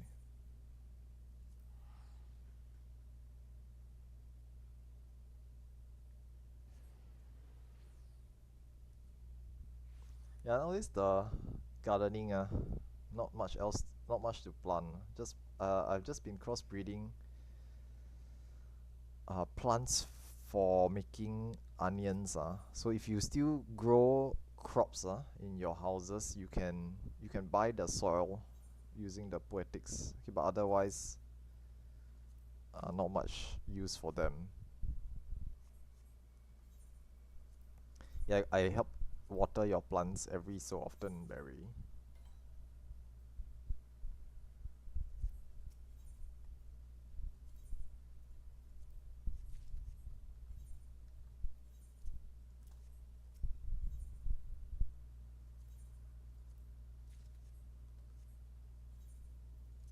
Right, so these are maps number 13 to 15. Okay, now this will be the last set I'll be doing.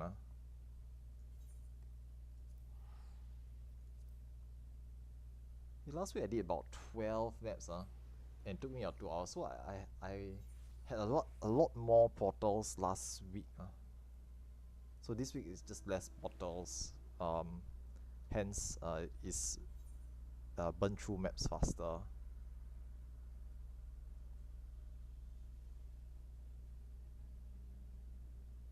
It's here.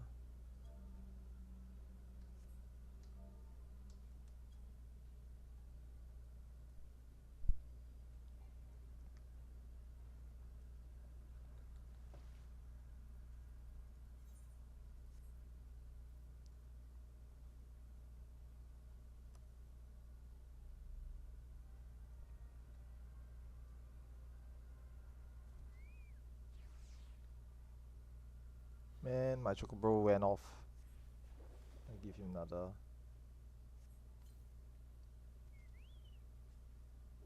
Technically speaking, you can feed your Chocobro some of the vegetables like Mimet for more enmity generation, but very minor optimization, not worth considering. Alright, that was easy. Portal, let's go. Sure, it's not this.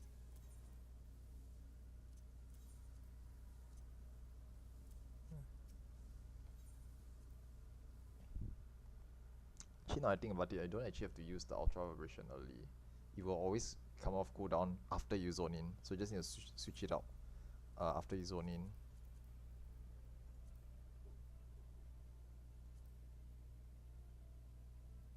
Okay, let's see.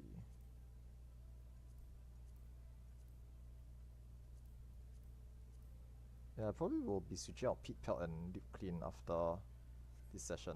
Doesn't seem to be very useful.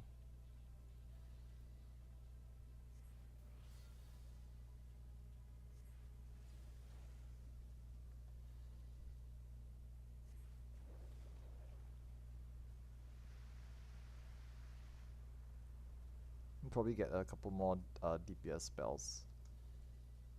Some of the better ones at least. Like Metra Magic. Okay, actually Metra Magic is more for DPS. Triple Trident, Rose of Destruction. I've been trying out Conviction Makato recently. That's pretty good also. Oh, it's the ranged ones. Very annoying. Let's pop on defense here. Pull them together. Stun them all.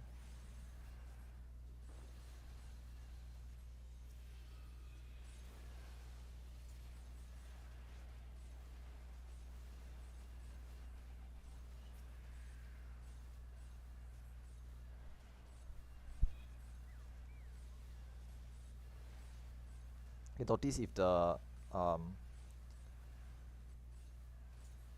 Spick and Span, okay, the Pit Pelt and Deep Clean hits multiple mobs, the heal is a lot stronger. I hit 6 that time, so the regen's a lot stronger. Because I'm using it again, I notice there's the regen's a lot stronger, 2800 per tick. So it stops me from dying. Hence the reason why I was using it in the first place. Okay, but you need to hit 6 monsters or 6 mobs or more.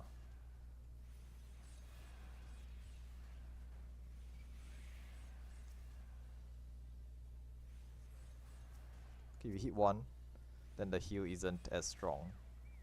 So one tick of the regen, just notice about 470 health, 440. So not as useful. Okay, most of the time you'll be fighting maybe about 3 to 4 mobs each time. Sometimes up to 8 . If you get 2 packs, then it becomes useful.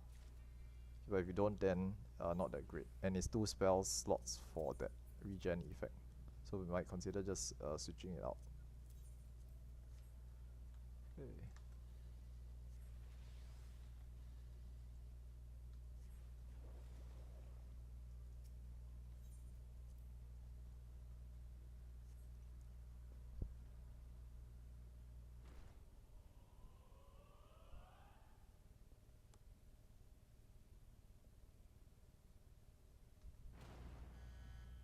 Dang, first floor wipe.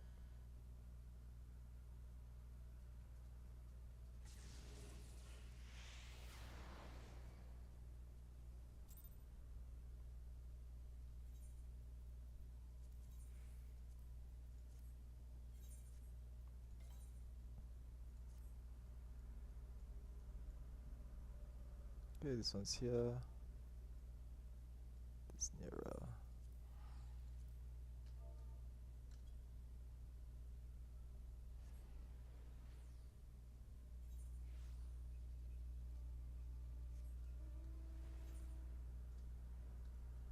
I know, right? Sometimes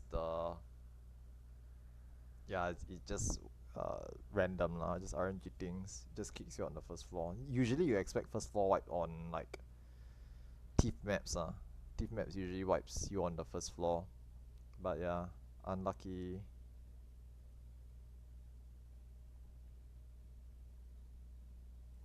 Now, pro tip, you can actually dig while flying. So you don't actually have to land and do the digging. You can be on the mount in the air and you can still reveal the treasure coffer. It's for extra speed. Okay, you normally you do this in a for multiple group party when people are waiting. So you can fly over and dig. Okay, but solo doesn't matter it's not that critical.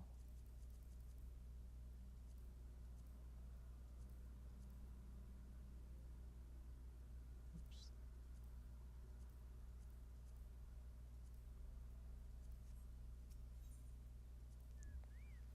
If I really want to optimize I can just like carry the Ram's voice ultra vibration tail screw all the time and then just maybe just drop the pit pelt and other things actually that depends depends on how useful or how important those spells are for me.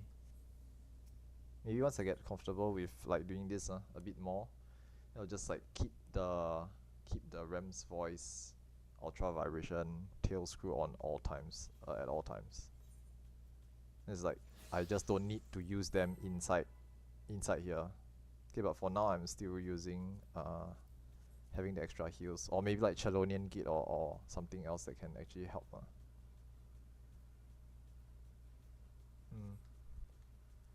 Okay, put on the buffs. Anti-guard, basic instinct. So I can even take my... Oh wait, no, I don't have it. Okay. Yeah, you can pre-buff most of the skills that you need for Spin to Win, but the only thing I don't use is Pistol, because this spinning animation is 30 seconds, at least 30 seconds, so it just drops off. Okay, and you never lose the first spin.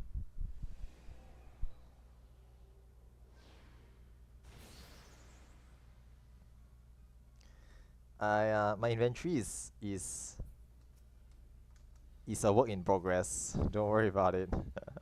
I'll clean up later once I've done all my crafter relics. Hey, this boss, I think it has tank busters, so I need to be a bit careful with when he does the tank busters. Okay, apply the dots. Apply the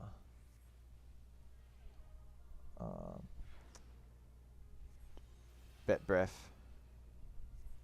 Hold the seat and just start to unload. Yeah, again, for doing like these single boss fights, you don't really want to rush it because bad things happen when the boss starts to drop HP. So if you push it too quickly, suddenly you will find that all the mobs have spawned all at once, and then you might be unprepared. So always just hold back a little bit There's no real rush especially when you're doing it solo. Okay, reapply dots. Okay, ads have spawned, so this one have ads. Okay, amount of pop mitigations here.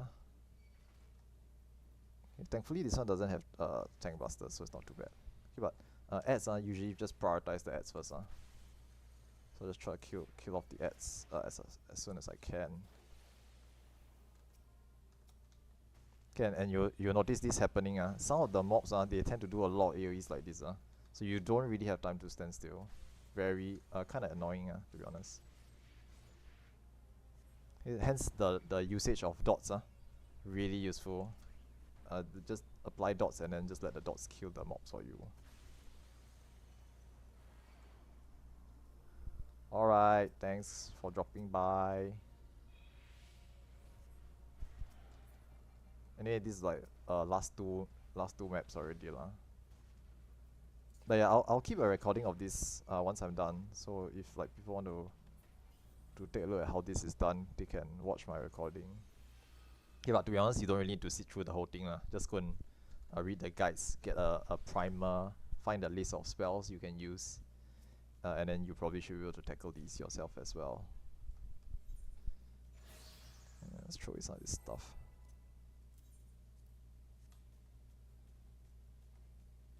Into oil.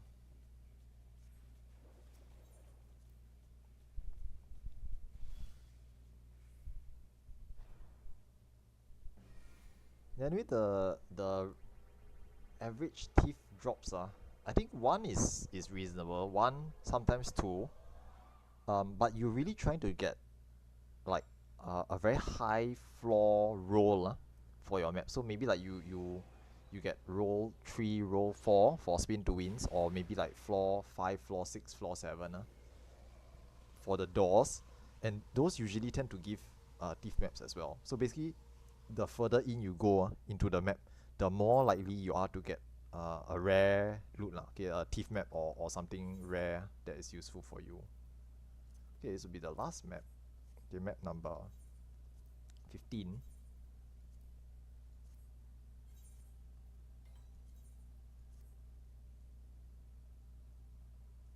Man, look at this. This is one of the difficult ones. Now, thankfully, I know where this is. This is just here. It's like, what does that look like? I have no idea. Okay, but this is just here. Yeah, some of the map positions, they have very obvious identifying patterns, but some of them is like absolutely nothing. It's just blank. You have no clue what it is.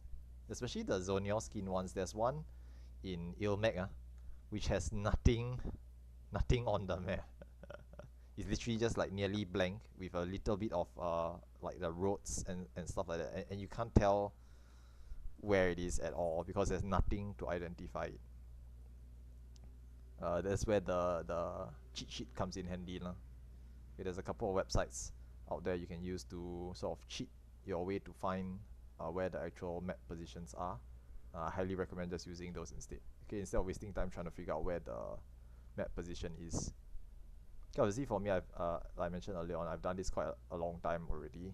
So most of them I just like know through muscle memory and just memorizing it.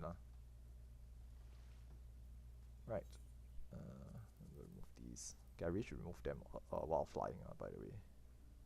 Just optimization things.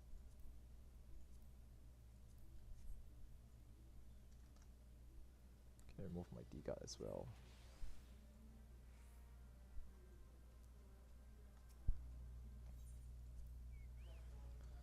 Okay, is the... I always seem to get the bird. There's actually, is there any other... Yeah, sometimes you get a spider lah. Sometimes you get a spider. The spider is also one of the mobs. A single boss, a single quote unquote boss mob, and then it spawns a lot of small little ads. Yeah, it's the spider is one of them as well. Okay, I'll just wait for the ads to come to me. It's not gonna bother going to them.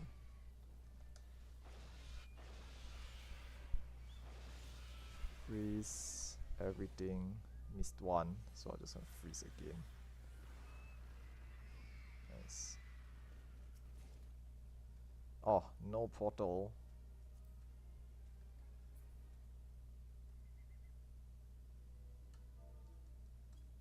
Okay, so that's pretty much it. As I mentioned, that was the 15th map. Okay, so I run through 15 maps today.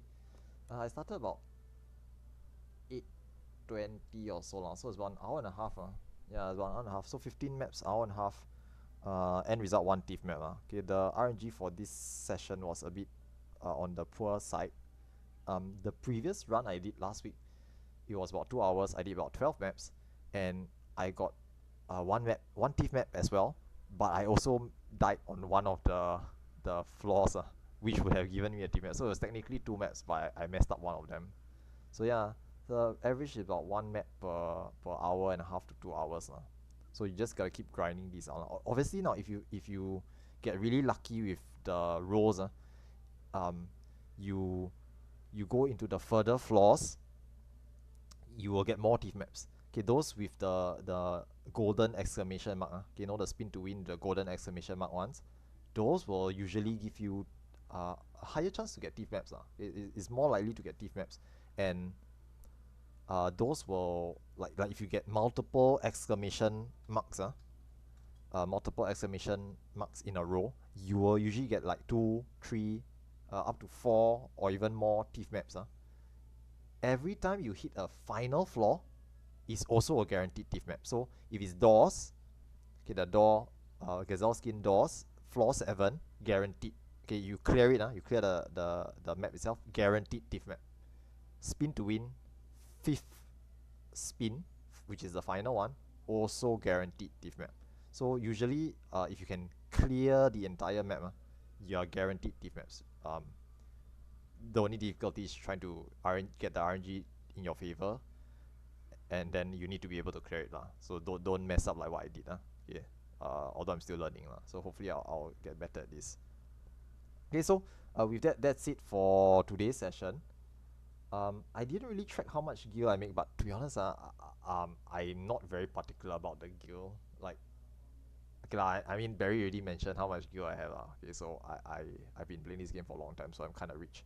So I don't really do this for the gil.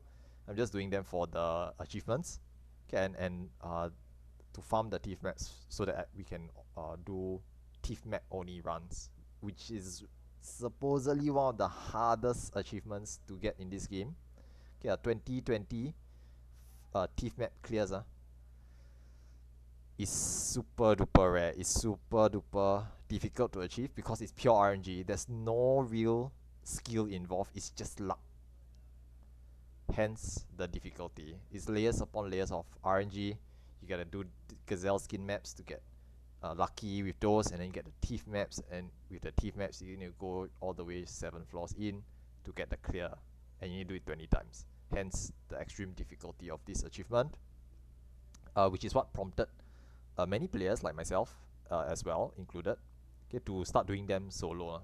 Okay, hopefully today's this video here, okay, and today's session helps you to get a rough understanding of what to do if you want to try and solo these maps, okay, as well as some of the skill sets, okay, and just to get a rough feel for how to do them. Okay, is you really just gotta give it a try. Okay, generally there's no real cost involved other than the amount of time taken. So obviously it takes time to do these. Okay, but other than that, right, dying, as you saw earlier on, doesn't really penalize you very much. You just waste a bit of time. It does suck that you failed. You wiped. Okay, but other than that, it's just try and try again. Okay, just one last note to point out here. Generally the prices of Gazelleskin maps not that high, not that bad. They're kind of reasonably priced lah. Okay, just quickly check time one. Okay, I'm over here on Thornberry. So Gazelleskin maps are about 14,000, 15,000 each. Not really that expensive, to be honest. Like, you can make these back just by doing the maps themselves. Okay, just to quickly check. Okay, notice that each coffer I open, okay, chest 2k, 3k here and there. Okay, obviously if I don't get portals, it's a loss. Okay, I tend to lose money.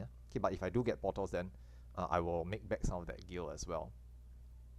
Okay, but again, doing these, you generally don't do them for gil. Okay, if you wanna do these for gil, right, you probably will want to do them in a party, because with your one map you get 7 other people to bring maps, so you can sort of nullify the cost. Okay, alternatively, right, just do thief maps instead. Thief maps give way more gil. Okay, instead of like the 3k that we are seeing here per coffer, you get about 5, 8, 10, 25,000 gil per coffer for thief maps. And like I mentioned earlier on at the start of the video, you bring one thief map, 7 other people will be bringing one thief map as well. So a single thief map is multiplied by 8 lah, okay, or 7 okay, depending how you math. So you bring one thief map, you get 8 thief maps value in total. Okay, most of the time you will definitely want to find other people to do thief maps with you. Okay, don't do them solo by yourself. Not really profitable, extra stress. Okay, if you mess up a thief map, it's doubly more penalizing. Okay, so you generally don't want to take the risk for thief maps. Okay, and I mentioned earlier, a lot of people will jump at the opportunity to do thief maps with you. Okay, if you're offering to do them, to donate TIFF maps, then people will just join you for free. But ideally, you want to find other groups who are also doing TIFF maps, and just do them together as a group. Okay, you can do PFs. Okay, but again, PFs is a bit difficult because you need to find other players who are also farming these maps solo. Okay, people don't come into these TIFF maps by themselves unless they do them solo, as what I've just done, or they run them in a group, but they keep the maps. Now, the issue with this is that for most groups running Gazelleskin maps, they open the TIFF maps at the end of the run. Hence, no one keeps the TIFF maps. And it sort of makes sense. I mean, to be fair, right, if everyone did the maps together and someone rolled on a TIFF map, you would want to open that map. So it's very unlikely that you will keep a TIFF map that you did with a group. Usually you just use it instantly.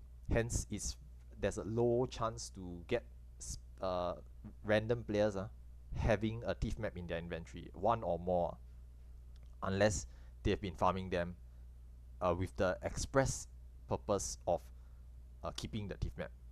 Okay, so hence doing them solo is one of the ways to get more TIFF maps. You can just give it a try your luck. Give it a try. If you can do it, and okay, you'll be quite reasonable. But other than that, there's not much else to it. Just dive right in, give it a try, and hope may the RNG favor you. Okay, get more TIFF maps. Now, for those of you who are looking to run TIFF map only runs, if you are in the Content Achievers Discord, okay, the ones that I'm running, just drop me a message in there, and I can point you to a couple of other groups of players who are actually running these TIFF maps. Okay, I know a couple of them. Just ask me about them in the Discord, and I'm more than happy to just point you to these are the groups doing the TIFF maps. Just go sign up with them, or ask them when they're doing runs, and then just join them. Okay, but you must bring your own maps, obviously. So there are groups out there who are doing us around. Okay, you might find them and just bring your own TIFF maps. Just join them, and fingers crossed, RNG blesses you and you can get those TIFF map clears. Okay, other than that, hope you guys enjoyed this. Hope you have learned something, and good luck with your future map runs. Alright, so that's it from me. I'm signing off here. Thanks guys, and I'll see you all again.